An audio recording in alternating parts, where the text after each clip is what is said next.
सद्गुणमय फल जास, यानी कि जिसका चरित्र कपास के पौधे की तरह होता है। आपने कपास का पौधा देखा होगा ना, कोई भी फसल होती है तो एक ऋतु में आती है, या तो गर्मी में आएगी या सर्दी में आएगी या बरसात में आएगी।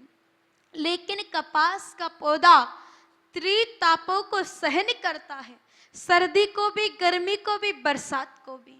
त्रितापों को सहन करने के बाद में उसमें फूल आएंगे, फिर उन फूलों में से उन रेशों को खींचा जाता है, बटा जाता है, कूटा जाता है, उसके बाद में वो धागा बनता है। फिर वो धागा आगे जाकर के कपड़ा बनता है, और वही कपड़ा आगे जाकर के दूसरे के तन को ढकने में काम आता है। उसी प्रकार से महात्मा भी खुद तप तपस्या करते हैं, साधना करते हैं, खुद को तपाते हैं और जगत के दुख दर्द कष्ट पीड़ाओं को मिटाते हैं।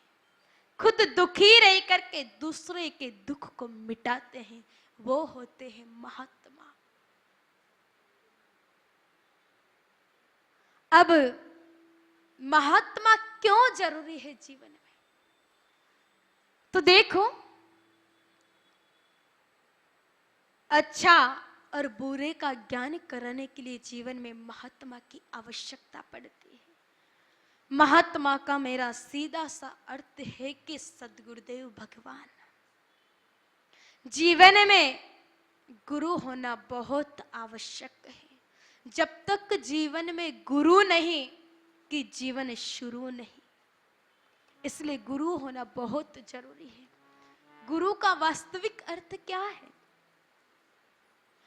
गु धन रू, गु यानी कि अंधकार, अंधेरा, रू यानी कि उजाला, प्रकाश, जो अंधकार से प्रकाश की तरफ ले जाए, जो अंधेरे से उजाले की तरफ ले जाए, वो होते हैं गुरु।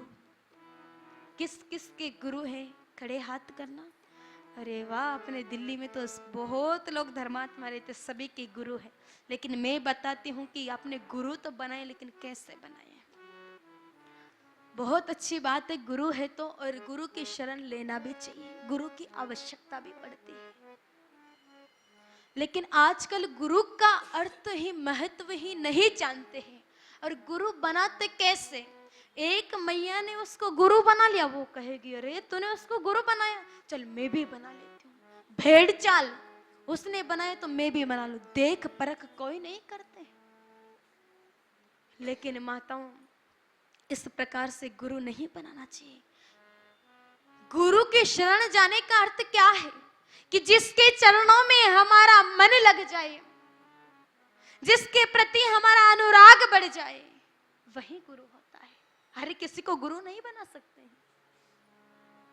वैसे हम लोग बड़े होशियार हैं दिल्ली के। तो जब मेरी माताएं भिंडी खरीदने जाती है ना, तो उस भिंडी की पूंछ तोड़ तोड़ के देखती है कि कहीं से भिंडी सड़ी तो नहीं है, खराब तो नहीं है।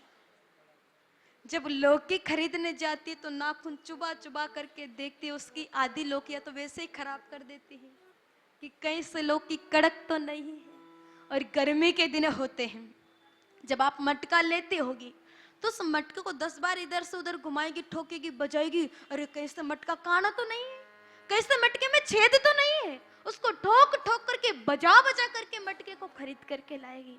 लेकिन गुरु बनाया तब कोई देख परख नहीं की। जिस प्रकार से आप मटका खरीदते हो ठोक ठोक करके, बजा बजा करके, उसी प्रकार से जब गुरु की शरण में जाए तो ठोक ठोक करके, बजा बजा करके शरण में जाना। बिना देखे परखे ही किसी की शरण में मत जाना। क्योंकि आजकल संतों को वेश में कई सारे ढोंगी पाखंडी घूम रहे हैं। मैं असली संतों की बात नहीं कर रही हूं, जो सिर्फ चोला पहन करके धर्म को बर्बाद करने में लगे हैं ना, उनकी बात कर रही हूं। इसलिए पहले देखो, उसके बाद मानो। पहले हर किसी को गुरु मत बनाओ। आजकल गुरु भी बनाते तो कैसे बनाते? गुरु जी तो 2 समोसा खावे और चेले को कहे कि बेटा समोसा मत खा, ठीक बात नहीं है। फिर कौन सा गुरु शिष्य का रिश्ता है भाई? तो इसलिए गुरु जब बनाओ, जब गुरु की शरण में जाओ तो देख परख करके जाओ। गुरु कोई मेरे भाई बहनों साधारण चीज नहीं है, महान है। क्योंकि शिष्य का और गुरु का रिश्ता कोई शरीर से नहीं होता है, वो आत्मा से होता है, जो शिष्य को परमात्मा तक पहुंचाता है। आजकल कई सारे लोग कहते हैं कि दीदी हमारे गुरुजी तो चले गए, अब है ही नहीं इस दुनिया में। अरे भाई चले गए तो क्या हुआ, वो शरीर गया है लेकिन उनकी चेतनाएं अभी भी आपके साथ में है। क्योंकि गुरु कोई शरीर नहीं होता है, गुरु कोई अनुभव नहीं होता है, गुरु कोई मेरे भाई बहनों दिखाई नहीं देता है, उसकी सिर्फ हम चेतना का अनुभव कर सकते हैं। अगर गुरु के प्रति हमारी निष्ठा है, आस्था बड़ी गजब की है, और गुरुदेव हमारे सामने नहीं है और हम किसी समस्या में फंस चुके हैं, लेकिन एक बार गुरु का ध्यान करेंगे तो अगर पक्की निष्ठा होगी तो गुरु की चेतना आएगी और आपकी समस्या का समाधान करके चली जाएगी, आपको उसका उत्तर दे करके चली जाएगी। इतनी श्रद्धा होनी चाहिए गुरु के प्रति, तब जाकर के गुरु भाव आएगा। बाकी सिर्फ मंत्र लेने से काम नहीं चलेगा, उसके प्रति श्रद्धा का भाव भी होना चाहिए। और हम तो मेरे भाई बहनों कलयुग में इतने सौभाग्यशाली है, हमको तो ऐसे सदगुरुदेव भगवान मिले हैं कि जिनकी इस छोटी सी जीवा से तो मैं क्या बताऊं जिनके बारे में। ऐसे संत भगवान मेरे भाई बहनों जिनके दर्शन करने मात्र से हमारे जीवन में आनंद की अनुभूति होने लग जाती है। ऐसे संतों का सानिध्य मिला है, ऐसे सदगुरुदेव भगवान मिले हैं गौ माता की कृपा से। अगर मेरे भाई बहनों एक बार आपने गुरुदेव भगवान के दर्शन कर लिए तो आपका मन भी गदगद हो जाएगा कि वाकई में इस घोर कलयुग में इस भारत भूमि पर ऐसे संत कहीं नहीं मिले।